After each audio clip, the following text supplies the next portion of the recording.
오늘 주제 말씀은요, 믿음이 연약한 자를 너희가 받으라 하는 주제로 말씀 주제를 나누기로 합니다.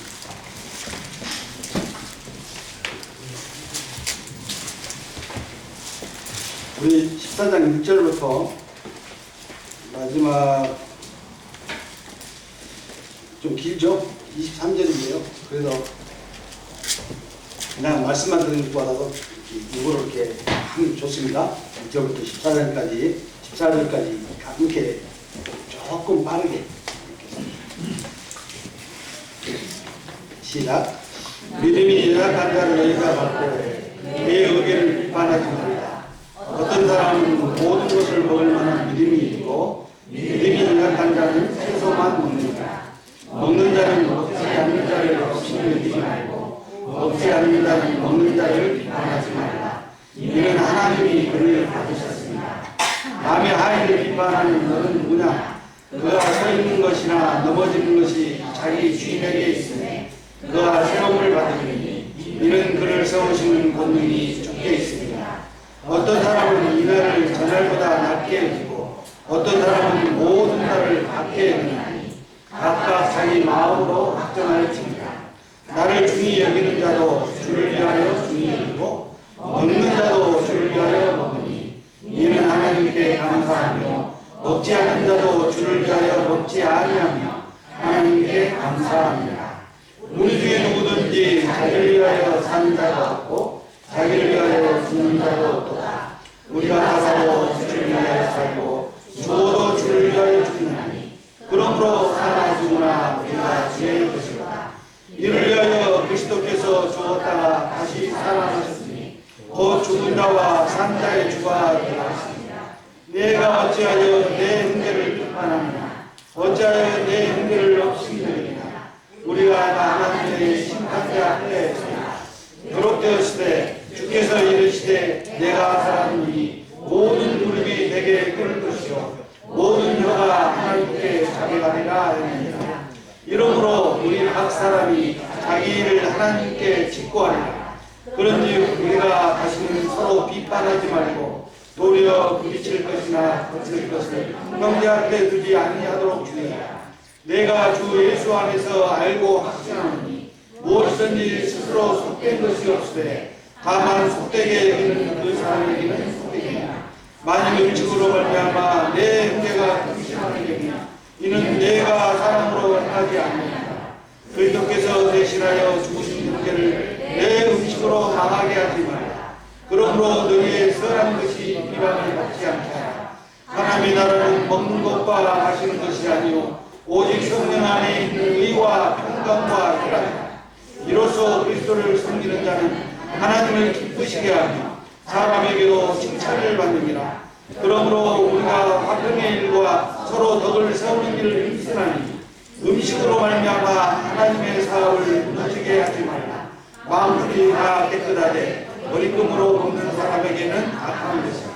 고기도 먹지 아니하고 포도주도 마시지 아니하고 무엇이든지 내 형제로 거리게 하는 일을 아니하니 아름다우니라.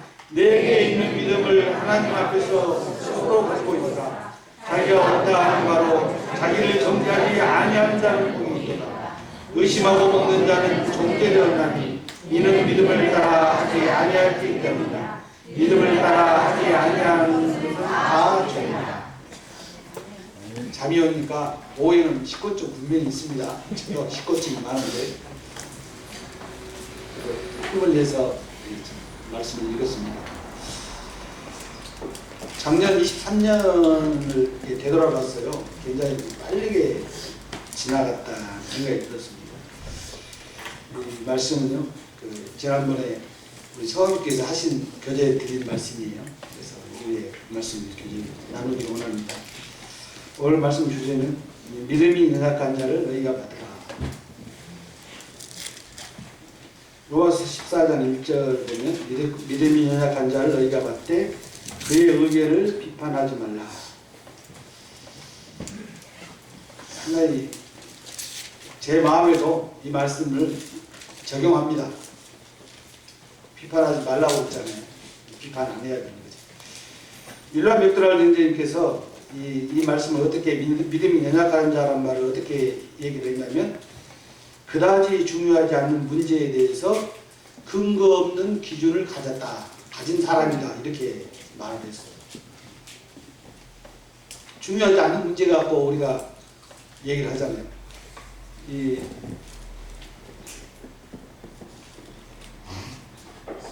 먼저 주임나라 가신 우리 김우종 형제님께서 말씀하시기를 그런 얘기 많이 하셨어요. 사소한 것에 목숨을 걸지 말라 이런 말씀을 하셨거든요.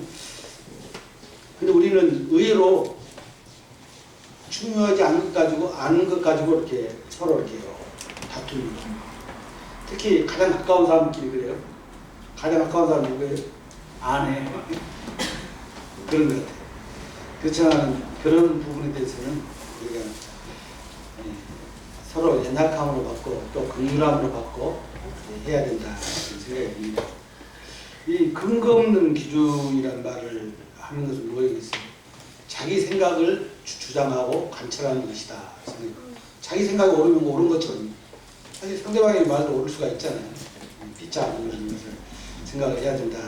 이런 말씀인 것 같습니다.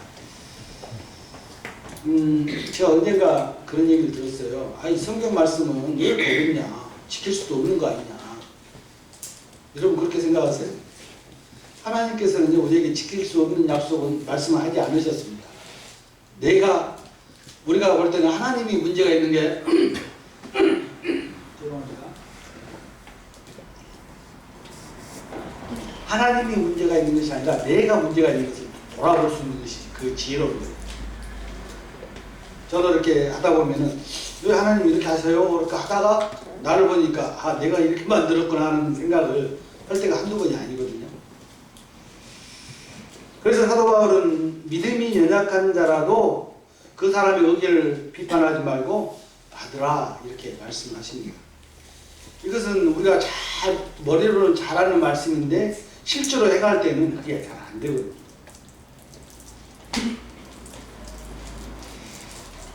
사도 바울이 얼마나 인내하셨는가, 또 사도 바울의 마음이 얼마나 긍휼한 마음이 있는가를 이 말씀을 볼 때 우리가 짐작을 해볼 수가 있는데요. 주님께서 우리를 불쌍히 여기신 것처럼 우리도 다른 사람을 불쌍히 여기는 마음을 가져야 됩니다. 불쌍히 여긴다고 그러니까 짠하게 여긴다는 그런 개념으로 생각해서는 안 되는 것입니다. 모든 허물은 사실 주님 말씀 가운데 허물은 덮지만 죄는 드러내는 것이 맞습니다. 허물은 덮어야 됩니다. 사랑으로 덮어야 된다. 이 말씀을 하시는 것입니다. 그래서 사도 바울은 본문에서 이제 교훈하기를 그럴지라도 성도들 사이에서는 서로 비난하지 말아야 된다. 어떠한 일이 있다 할지라도 비자란 말 자체도 하지 말아라는 얘기죠. 그런 일이 수두룩 해요. 보면은 뭐 사소한 것 가지고 저렇게 하면 안 되는데 하면서 이렇게 좀 간섭 아닌 간섭도 하고 심지어는 약간 거칠기도 하고 그러잖아요. 그런 부분까지도 주님은 이렇게 안 된다고 이렇게 말씀을 하신 것입니다. 그리고 또 믿음이 강한 자들, 여기 보니까 우리 서강주께서는 제가 믿음의 연륜은 굉장히 오래된 성도 중에 속하는데 여기서는 명함을 못 내밀겠어요. 저보다 더 오래되신 형제님들이 자매님들이 많으셔서 아무튼 믿음이 강한 성도들은 믿음이 약한 성도들 100% 받아야 됩니다. 1%, 0.001%는 받지 못하겠어. 이렇게 해서는 안 되는 거예요. 죄는 드러내지만 허물은 100% 받아야 돼요. 덮어야 되는 것이 주님의 말씀입니다. 주님이 안 되는데 하라고 했겠어요? 잘 됩니다. 다시 로마서 14장 1절을 보면 믿음이 연약한 자를 너희가 받되 그의 의견을 비판하지 말라. 형제는 자매님은 이거 아직 모르잖아. 이렇게 해서는 안 되는 거죠. 듣고 나서 가장 좋은 방법으로 좋은 그 선택을 하면 되는 것입니다. 주님이 그렇게 말씀하시는 거예요. 믿음이 연약한 자를 너희가 받으라고 말씀하시면서 무슨 얘기를 하셨냐면 4장 2절에 14장 2절에 어떤 사람은 모든 것을 먹을 만한 믿음이 있고 믿음이 연약한 자는 채소만 먹느니라. 이 말씀을 우리가 쉽게 이해할 수 있잖아요. 믿음이 강한 자는 어떠한 것도 이렇게 견뎌낼 수가 있고 받을 수가 있는데, 믿음이 연약한 자는 아주 사소한 거. 그러니까 우리가 생각할 때는 이거 별거 아닌데 왜 이렇게 상처받아? 이런 말을 하잖아요. 그렇게 해서는 안 되는 거죠. 그렇게 말하는 사람이 잘못한 거예요, 사실은. 또 어떤 사람은 모든 것을 먹을 만한 믿음이 있다고 말씀했고, 그 사람은 믿음이 연약해서 채소만 먹는다고 말합니다. 그래서 믿음이 연약한 자를 비판하지 말라, 비난하지 말라, 이런 뜻으로 이렇게 이해하시면 되겠습니다. 그래서 14장 3절을 보면 우리 같이 한번 3절만 다시 한번 읽을까요? 시작. 먹는 자는 먹지 않는 자를 역시 비판하고 먹지 않는 자는 먹는 자를 비판하지 말라. 이는 하나님이 그를 받으셨습니다. 가장 키포인트가 하나님이 그를 받으셨으니라, 이 말씀입니다. 하나님이 받으셨다고 생각이 좀 달라지죠? 저 형제님이 아무렇게나 하는 것 같은데 하나님이 받으셨다 생각을 하면은 벌써 우리 생각이 달라져야 되는 것입니다. 그렇게 했는데도 안 달라지면 내 자신이 지금 문제가 있는 거죠. 항상 내 자신을 이렇게 살펴봐야 됩니다. 자, 우리가 남을 지적할 때 이렇게 지적을 하잖아요. 그렇죠? 당신 그래. 물론 이것은 아닙니다. 제가 이것은 이번에 우리 교회 주보 가운데 그 예화가 나와서 지금 사용하는 건데, 이 검지손가락은 상대방을 가리키지만 실제로 세계는 나를 가리키잖아요. 내가 더 사실 나를 더 살펴보라는 얘기예요. 근데 엄지는 어디를 가리키죠? 하늘을 가리키죠. 하나님이 구원하신 성도를 비판하는 것은 하나님을 비판하는 것입니다. 이게 로마서 14장의 원리예요. 그런데 이제 간혹 본의 아니게 사람은 연약하잖아요. 그래서 본의 아니게 은연중에 상대방을 상처 입힐 때가 있어요. 그럴 때 이제 연약한 자들은 그것을 마음에 꽁꽁 쌓아두지 말고 교제를 해야 됩니다. 오늘 말씀 가운데 성도의 교제가 있잖아요. 그게 필요한 거예요. 수가 많으면요, 그게 못해요. 그래서 수가 어느 정도 되면 그걸 할 이유가 생기는 것입니다. 우리 안행교회 성도님 수는 아주 좋은 것 같다는 생각이 듭니다. 고린도전서 8장 1절에 우상의 제물에 대해는 우리가 다 지식이 있는 줄 아나 지식은 교만하게 하며 그러나 사랑은 덕을 쏘다, 이렇게 말씀을 하셨습니다. 고린도전서 13장 말씀은 너희가 불 가운데 넣어준다 할지라도 사랑이 없으면 아무것도 아니라고 했잖아요. 저는 그 말씀을 볼 때 제가 뭔가 이렇게 사랑한다고 하는데 참 나한테는 너무나도 부족함이 많구나 하는 것을 매번 깨달아요. 저희 아내하고 이렇게 이야기하다가 성질 나죠. 어떨 때 그러면 소리가 약간 옥타브가 높아지고 나서도 바로 그냥 내가 마음이 좀 그렇구나 하는 생각을 바로바로 이제 고쳐 잡지만은, 아무튼 주의 말씀은 사랑은 덕을 세운다고 말씀을 하십니다.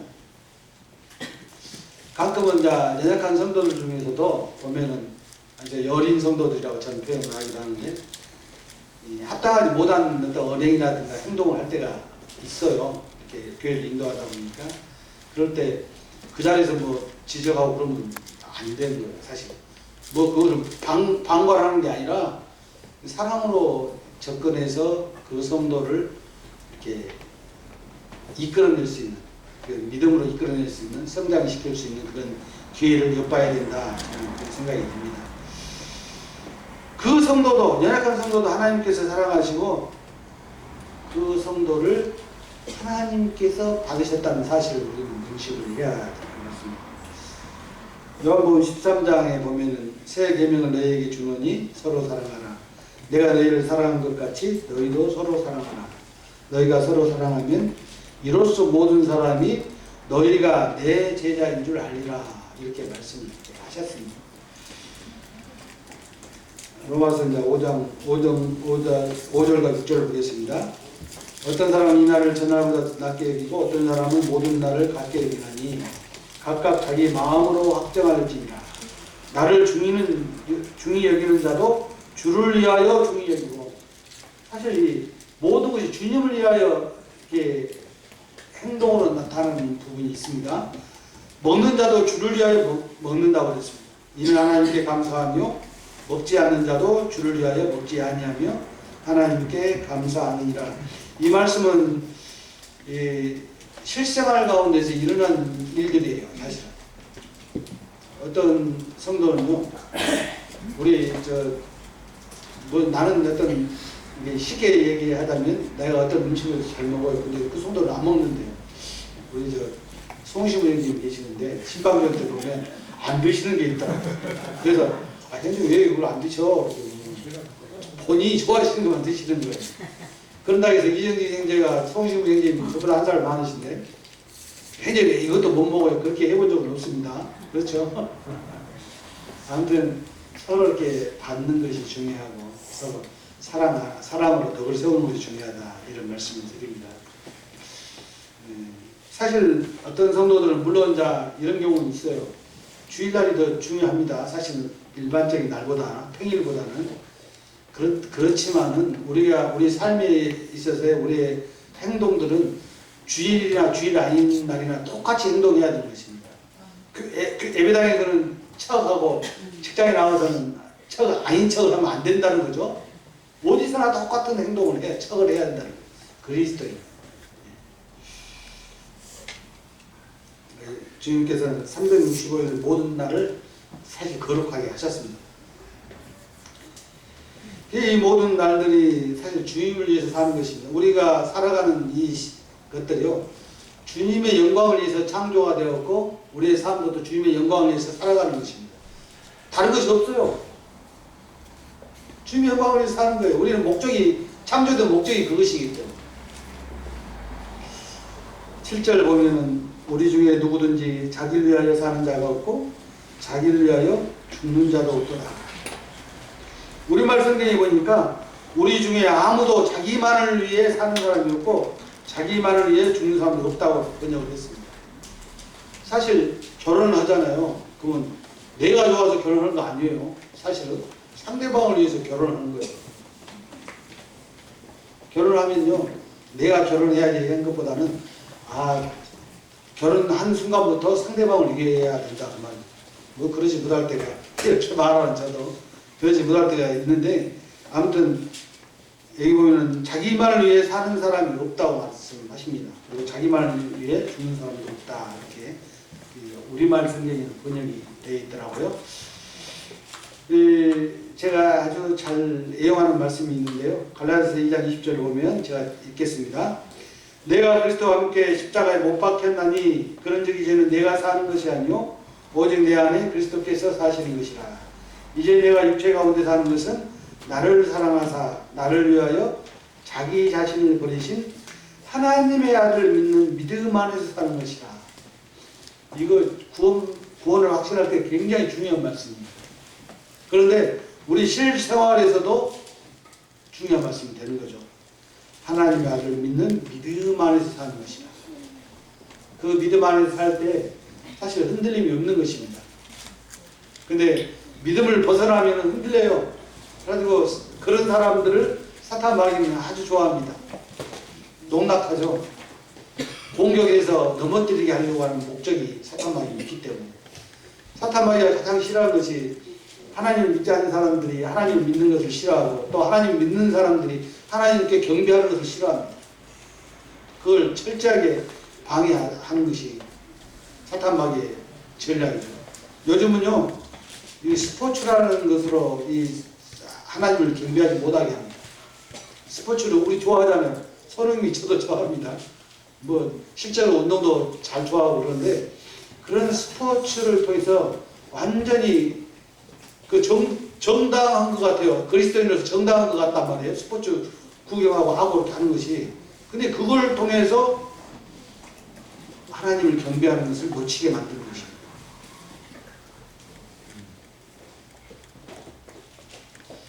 (8절) 보겠습니다. 14장 8절.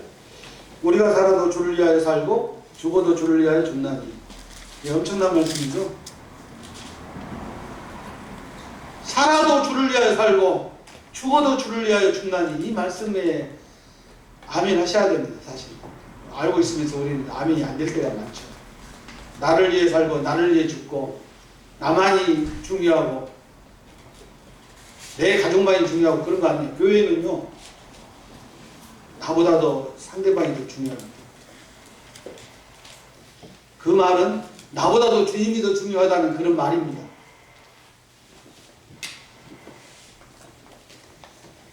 영적으로 어린 성도들이나 오래된 성도들일지라도 주님을 위해서 살아가는 성도님들이 되시길 바라는 마음이 있는 것입니다.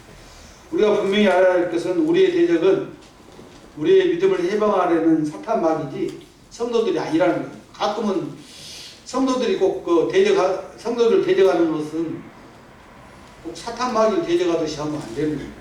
성도들은 대적의 상대가 아닙니다. 사탄 마귀가 대적의 상대예요. 착각하면 안 됩니다. 사탄 마귀는 우리를 끊임없이 송사하고 판단합니다. 아주 시시콜콜 그냥 막 판단해요. 근데 우리가 그 속임수에 넘어가잖아요. 그러면 그 판단은 더 커지는 거예요. 그 송사는 더 커지는 거예요. 판단이 커지는 거예요. 송사는 커지는 거예요. 그러면 이제 결국은 모임을 떠나고 세상에서 살다가 다시 돌아오고 이런 일이 벌어지는 거죠. 그래서 우리는 성도들을 판단함으로써 넘어지게 하는 것보다 그 성도들의 연약한 약점을 보완해 줌으로써 피차 사랑해야 하는 것입니다. 우리 서원교회도 잘하는 모든 다 잘해요. 근데 뭔가 약점이 있어. 그러면 그 약점이 크게 보인단 말이에요. 그 보일 때마다 그런 이야기 듣죠. 아이 저 형님이 저래 이런 식으로 이야기 들어요. 그렇지만은 저는 항상 그런 마음 가운데 저 형제 장점이 더 많아 이렇게 이제 말을 합니다. 단점보다도 사람 장점이 더 많아요. 여기 계신 분들 다 그럴 겁니다. 단점이 없는 사람이 없을 거예요. 장점이 분명히 많습니다. 저는 확신합니다. 저도 단점이 많지만 장점도 많아요. 그 연약한 성도들에게는 성장할 수 있도록 믿음을 키워갈 수 있도록 도와주려고 하는 것이 먼저된 자들의 도리가 될 것입니다. 4절 보면은 14장 4절 보면 남의 하인을 비판하는 너는 누구냐? 그가 서 있는 것이나 넘어지는 것이 자기 주인에게 있음에 그가 세움을 받으리니 이는 그를 세우시는 권능이 주께 있으리라. 주께라는 주님이다 말이죠. 주님이 있다는 우리 안행교회 성도님 여러분, 다른 성도들을 판단하는 것은 하나님을 판단한다는 것이라고 딱 생각하면 그 판단이 멈춰집니다. 아니, 저 성도를 판단하는 게 아니라 하나님을 판단하고 있다. 내가 지금 뭐 누군가를 판단하고 있는데 이건 하나님을 판단하고 있네 라고 생각하면은 그 판단이 멈춘다는 말이에요. 다른 방법이 없어요. 하지마 이렇게 해서 멈춰지는 게 아니더라고요. 내가 지금 하나님을 판단하고 있어? 이렇게 생각하면 멈춰진다는 거죠. 4절 말씀은 그런 뜻을 갖고 있습니다. 주인은 하나님이십니다. 그래서 그 판단을 주인한테 맡겨야 되죠. 주님께 맡겨야 된다. 2장 6절을 보면은 하나님께서 각 사람에게 그 행한 대로 보응하시되, 하나님께서는요 다 아십니다. 어떠하고 다 아시죠. 우리가 심판대가 이제 두 가지가 있잖아요. 백보자 심판대와 그 다음에 그리스도의 심판대.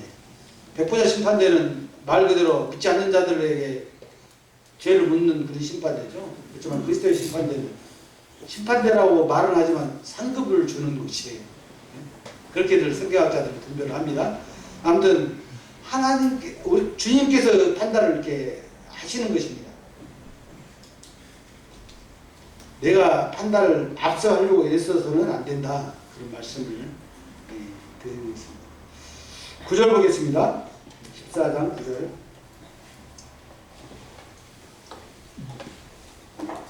이를 위하여 그리스도께서 죽었다가 다시 살아나셨으니 곧 죽은 자와 산 자의 주가 되려 하십니다. 이 말씀은 죽은 자와 산 자 모든 사람이 심판자가 된다는 말씀인데요. 우리 주님께서 부활하셨어요. 3일 만에 부활하셨기 때문에 우리의 심판자가 되시는 것입니다. 이 부활의 의미가 굉장히 크더라고요.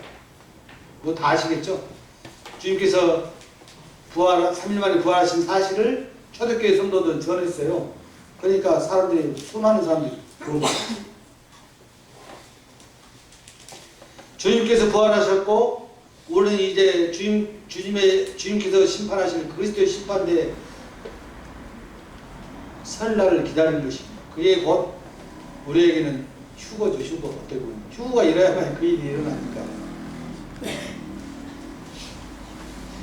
이 그리스도의 심판대는 사실 조금 전에 말씀드렸지만 백보자 심판대가 어떻게 합니다. 그것을 그래도 우리 모임 안에서 또 한에서 이런 부분에 대해서 서로 논의가 하는데, 뭐 심판대가 그러니까 뭔지도 모르고 사람들은 착각해요. 그 점 분명히 알아야 됩니다. 백보자 심판대는 믿지 않는 자들을 심판하는 심판대지만, 이 그리스도의 심판대는 우리에게 상급을 주기 위한 심판대다. 이렇게 이해하시면 쉬울 것입니다. 10절과 12절까지까지 제가 읽어드리겠습니다. 내가 어찌하여 내 형제를 비판하느냐? 어찌하여 내 형제를 업신여기느냐? 우리가 다 하나님의 심판대 앞에 서리라. 기록되었을 때 주께서 이르시되 내가 살았노니 모든 무릎이 내게 꿇을 것이요 모든 혀가 하나님께 자백하리라 했느니라. 이러므로 우리 각 사람이 자기 일 하나님께 직고하리라. 이 직고한다는 말에서 이렇게 우리 장로 형제님들 교회 가운데서 약간 논란이 있었어요. 어떻게 할 것인가. 그런데 뭐 모르면 그냥 넘어가야지 억지로 풀 필요는 없죠. 죄를 봤을 때 죄에 대한 이렇게 판단이 좀 다르잖아요. 물론 이제 그 징계를 하는 과정에서도 그 장로들의 판단이 좀 다르더라고요. 그 판단이 다르지만은 살리는 것이 징계입니다. 징계는 살리는 것이에요. 징계는 죽이는 것이 아니에요. 어떤 사람들은 징계를 하면 저 사람은 그냥 징계 당해서 죽어야 돼 이렇게 하잖아요. 우리가 출교를 시킬 때도 출교는 회복을 위한 출교지 회복이 전제되지 않는 출교는 잘못된 거죠. 그렇죠? 이게 하나님의 방법이, 하나님이 우리에게 주신 교회의 법인 것 같아요. 법이라고 이제 말씀드리는데, 그리고 이제 허물에 대해서는 우리가 100% 감싸야 됩니다. 죄는 제가 드러내야 하겠지만은 허물을 감싸는 것이 우리들의 해야 될 공부이다, 이런 말씀을 드립니다. 우리가 가장 그 모든 면에서 실패한 대화라든가 또 교회에 인도하는 일이라든가 모든 실패하는 것이 원인이 교만에 있더라고요. 내가 뭔가 할 줄 알면은, 안다고 생각하면은 문제가 확 생겨요. 제가 이제 장로회를 시작하기 전에 그 장로회를 함께 하자고 했을 때, 제가 아직 어린데, 제가 이제 39살에 장로회를 처음 시작을 했는데요. 남북교회에서. 함께 하자고 이렇게 말씀하셨을 때, 저는 아직 어리기도 하고 배우지도 못했고 이렇게 했어요. 그런데 말씀을 이렇게 저에게 주셨는데, 베드로전서 5장 말씀에 군림하지 말라 하는 말씀을 제가 받았습니다. 성도들 위해 군림하지 말라. 이 말씀을 받은 순간에 내가 장로 일을 할지라도 섬기면 되겠구나. 군림하지 않고 섬기는 자세로 하면 되겠구나 하는 마음에서 이제 시작을 장로 일을 했었습니다. 아무튼 이 교만은요, 망하게 합니다. 은근히 자기 자신을 이렇게 내세우려는 것도 교만이잖아요. 13절입니다.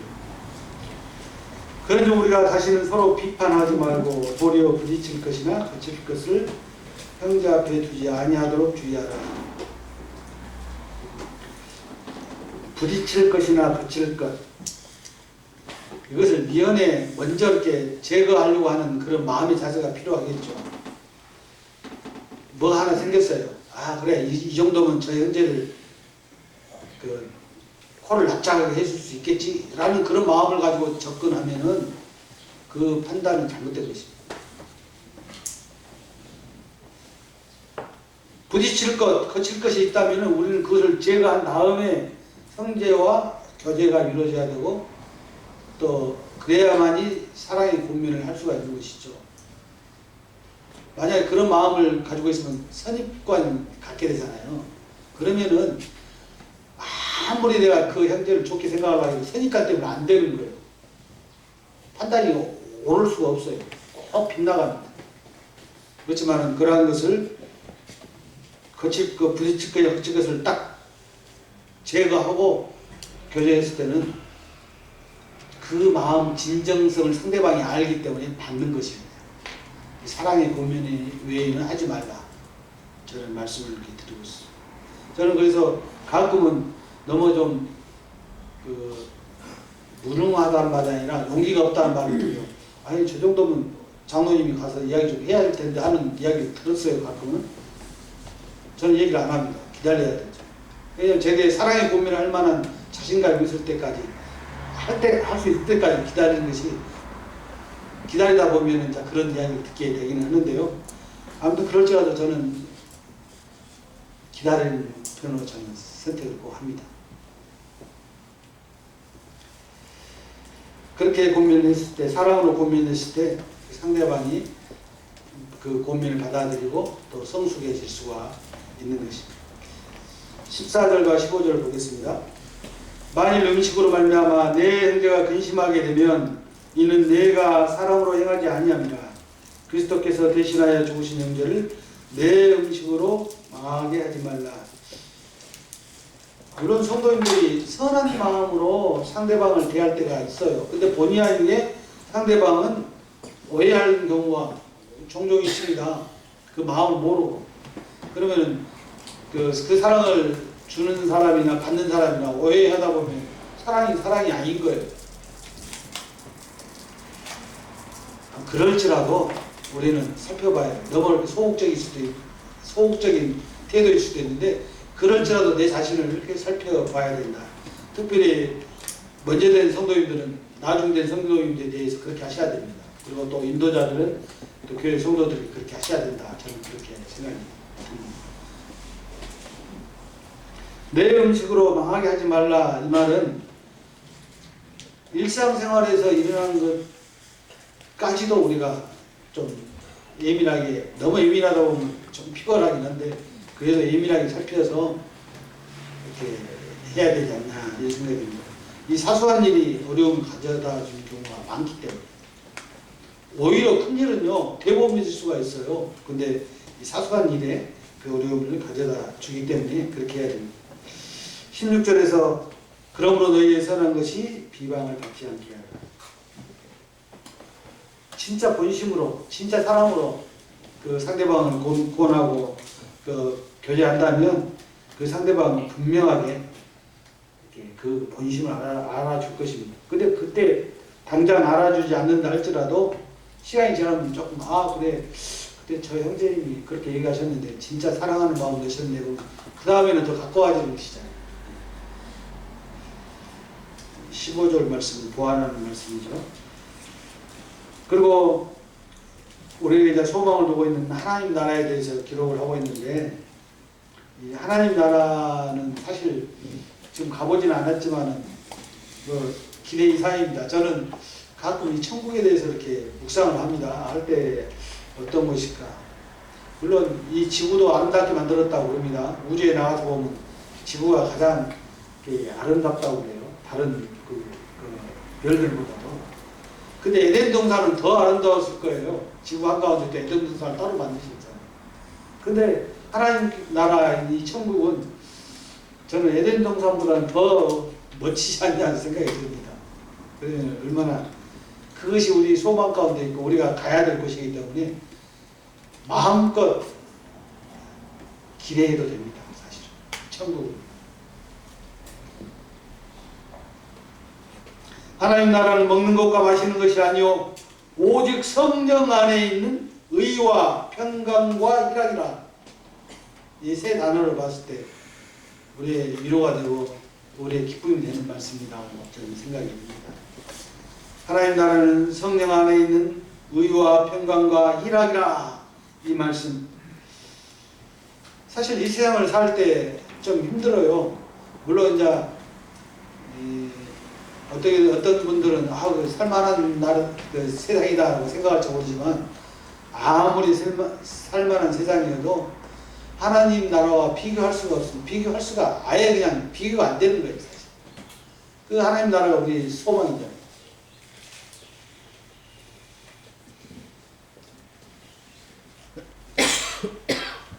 우리는 비록 이 세상에 그것을 그런 힘든 세상을 살지라도 그런 소망을 가지고 사는 삶을 누리는 것입니다. 내가 이런 교제를 많이 하는데, 새빵 살다가 전셋집 얻으면 더 꿈이 부러지고, 전셋집 살다가 집을 사서 입주를 하면 더 부러지는 것처럼, 우리 지금 천국을 지금 입주할 날만을 기다리고 있는 거잖아요.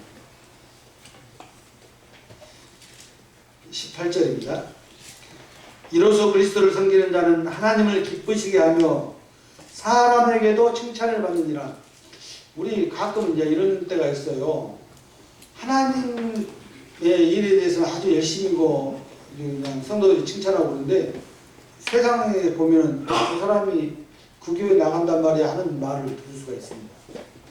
물론 이제 우리 모임 안에서는 제가 그런 얘기를 못 들어봤는데, 제가 실제로 들은 얘기가 어느 한 장로가 돈을 떼먹었다는 얘기, 그 얘기 상당히 많더라고요, 의외로. 그래서 그러더라고요. 제가 그 신방전으로 다니다가 왜 교회 안 나가세요? 이렇게 물어보면 돌아보면서 이 장로란 놈이 하면서 그냥 막 욕을 하는데 아주 실망스럽다.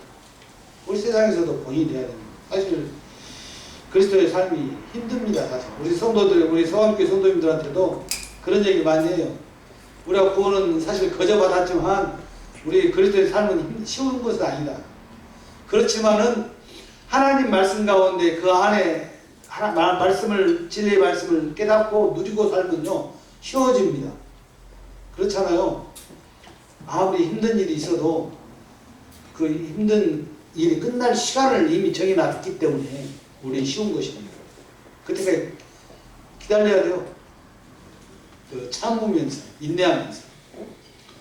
이 세상 사는 것이 쉬운 것이 아니기 때문에 그렇습니다. 그래서 우리는 교회 안에서 화평하는 일과 서로 덕을 세우는 일, 이거 굉장히 이제 중요합니다. 서로 성도들끼리 화평해야 되죠. 덕을 세우는 일에 참여하는데, 남을 나보다 낮게 여긴다는 말씀이 굉장히 중요해요. 형제님이 저보다 낫습니다라는 그런 솔직히 마음에서 나오는 이야기를 할 수 있었으면 좋겠어요. 입에 이빨린 말이 아니라 진짜 형제님은 저보다 낫으니까 형제님이 하세요 라고 하는, 물론 이제 어떤 일을 미루는 것이 아니에요. 이것은 진정으로 그 형제님이 일하실 수 있도록 하는 것도 중요하다, 필요하다, 이런 말씀을 이렇게 드리는 거죠. 다시 이제 말씀을 드리는데요. 믿음이 약한 성도들을 생각할 때는 나와 그 성도와의 1대1 관계만을 생각해서는 안 됩니다. 우리와 나와 그 성도 사이에는 누가 계시죠? 우리 주님이 계십니다. 주님이 계시기 때문에 항상 그것을 염두해야 돼요. 이 문제는 당신과 나만의 문제야, 이런 것은 우리 그리스도 안에서는 없습니다. 반드시 어떻게 보면 삼자이신 우리 주님이 개입을 하셔야 되는 것입니다. 22절 보겠습니다. 내게 있는 믿음을 하나님 앞에서 스스로 가지고 있으라. 자기가 옳다 하는 바로 자기를 정죄하지 아니하는 자는 복이 있도다. 바로 이해가 되지 않는 말씀이에요. 근데 이 말씀을 쉬운 말씀으로 보면, 그대가 가지고 있는 믿음을 하나님 앞에서 견고히 지키십시오. 우리는 하나님 말씀 보면 우리의 분별이 서잖아요. 그리고 또 분별을 서로 이렇게 피차 잘 서지 않을 때는 서로 교제를 통해서 형제님 이 말씀 어떻게 생각하세요? 그러면 교제하시면 그래요. 나도 그렇게 분별을 했는데 이럴 수도 있고 그래요. 그렇게도 분별할 수 있네요. 이렇게 서로 이야기를 하다 보면 내 자신의 분별이 생기잖아요. 그럴 때는 그 분별을 지키시는 것이 필요하답니다. 또 흔들리면 안 돼요. 확실한 분별이 있으면 이제 어떤 형제님이 계시는데 이제 그 형제님 제가 디스하는 것은 아니지만 그 형제님은 이래도 좋고 저래도 좋고 하는 이런 말씀을 하셔서 하나님 말씀은 그렇지 않다고 말씀드렸습니다. 예면 예고 아니면 아니어야 해야 되는 그렇게 해야 되는 것입니다. 성경에 나와 있어요. 자신이 옳다고 생각하는 일을 하면서 스스로 자신을 정죄하지 않는 사람은 복이 있도다. 가끔은 자기 탓 많이 하잖아요. 자기 탓. 아, 내가 좀 이렇게 자기 탓하는데 자기 학대에 해당돼요, 사실은. 그래서 자기 학대도 하지 않는 것이 복이 있다는 말씀이었습니다. 그래서 우리 하나님 앞에서 분명한 믿음의 분별을 한 다음에는 사회에서나 사실 이 분별이요 교회에만 해당되는 것은 아니더라고요. 사회에서도 해당돼요. 그 다음에 교회에서도 덕을 세우는 신앙생활을 할 수 있어야 된다. 제 친구들이 교회는 안 다녀요. 아직도. 그런데 중요한 것은 최근에 만났을 때 그래도 교회 다니려면 정지인지 교회를 다니고 싶다는 말에서 말뿐인 줄 제가 알아요. 언제 돌아올지 모르겠죠. 그렇지만은 그 말을 하고 있다는 것은 이제 어떻든지 제가 친구들 사이에서는 그래도 저는 뭐 신앙을 잘한다 이렇게 물론 이제 목사라고 하니까 자기들 편에는 그렇게 하겠지만은 그들이 봐온 일반 기성교회 사람들은 그렇지 않은 면이 많잖아요. 이제 그런 것을 본 것 같습니다. 네, 결론적인 이제 말씀을 이제 드리고 싶습니다. 제가 오늘 오후에 말씀을 길게 벌써 40분 됐네요. 네. 함부로 믿음이 약한 자들을 판단해서나 비방하지 말라는 말씀이 로마서 14절 말씀의 본입니다. 함부로란 말을 하잖아요. 이것은 굉장히 중요하죠. 그래서 우리는 그들의 약점을 보완해주고 함께 주님의 영광을 위해서 성장해야 되는 것입니다. 우리는 함께 성경에는 함께란 말이 굉장히 많이 나와요. 함께 그리스도와 함께 또 성도들과 함께 주님의 영광을 위해서 살아가는 것이 우리 성도들의 본부인 것입니다.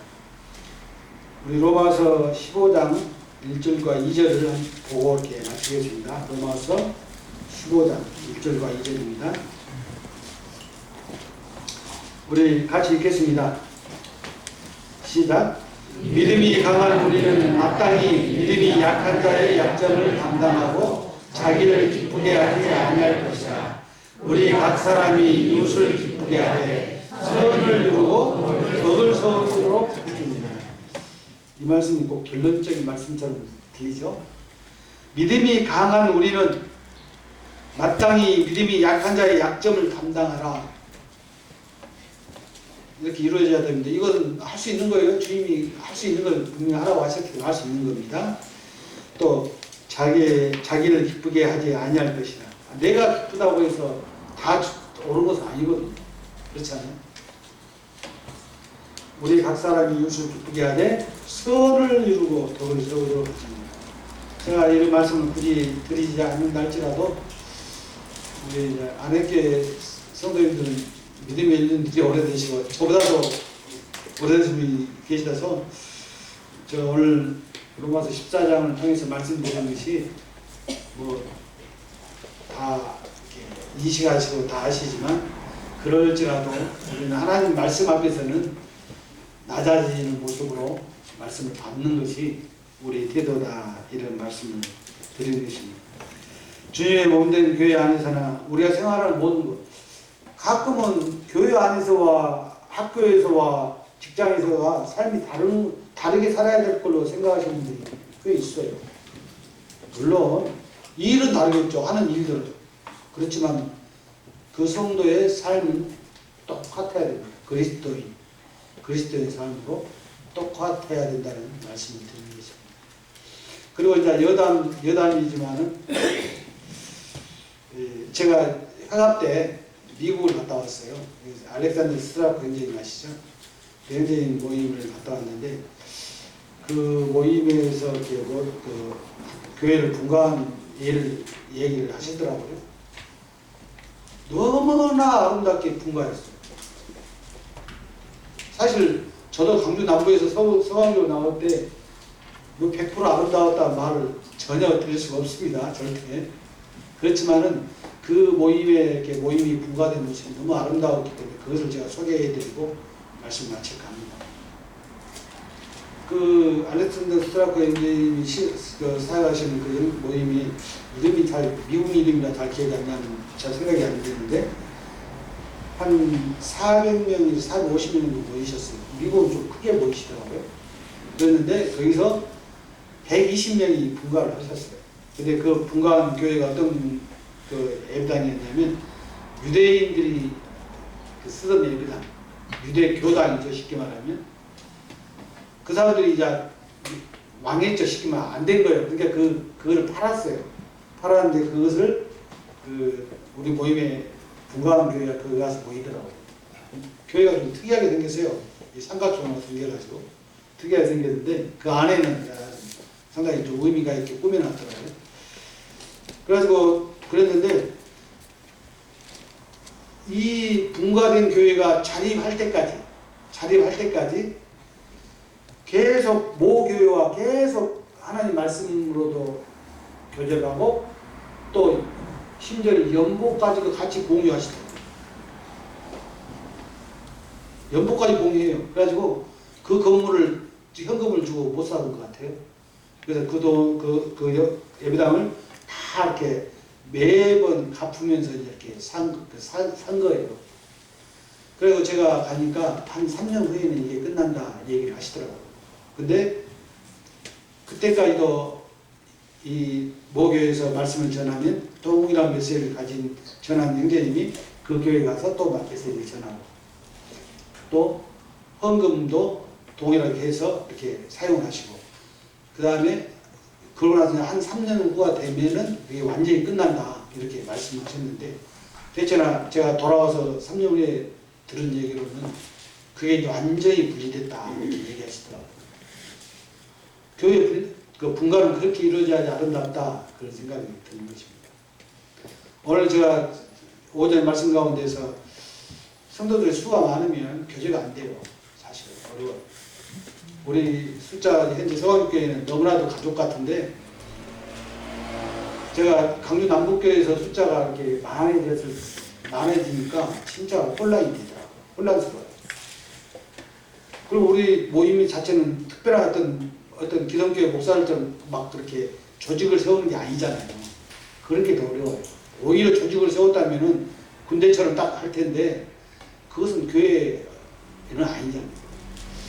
아무튼 그래서 그 덴버에서 본 그 모임의 분과 방식이 아름답더라. 혹시라도 우리 안행교회도 그런 그 목표가 있다면 좋겠다. 이런 생각이 좀 듭니다. 오늘 제가 이 말을 하려고 했던 게 아니라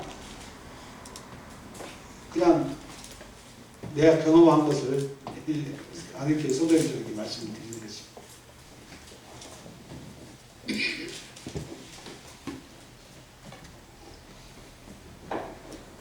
저희 예배당도 크기가 적어서요.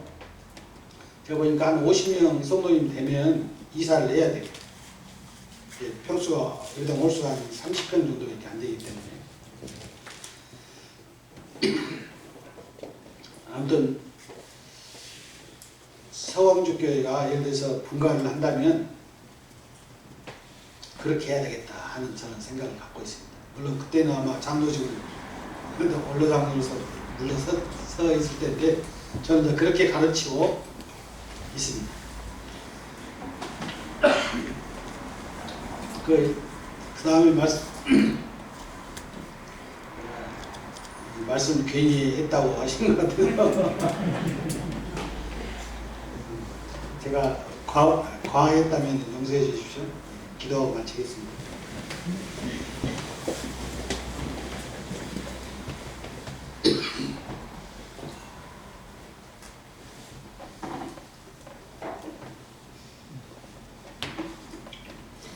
믿음이 강한 자는 강한 우리는 마땅히 믿음이 약한 자의 약점을 담당하고 자기를 기쁘게 하지 아니할 것이라.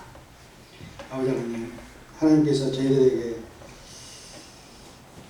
믿음이 약한 자를 받으라고 말씀하셨고 그 믿음이 약한 자도 하나님께서 사셨다고 말씀하십니다. 아버지, 저희들이 실수하지 않도록 주의 말씀으로 저희를 붙드시고 인도하시기를 원합니다. 주신 말씀을 나에 감사를 드리옵고 우리 주님 예수 그리스도의 존귀하신 이름으로 아버지 하나님 앞에 감사하며 기도드리옵나이다. 아멘. 감사합니다.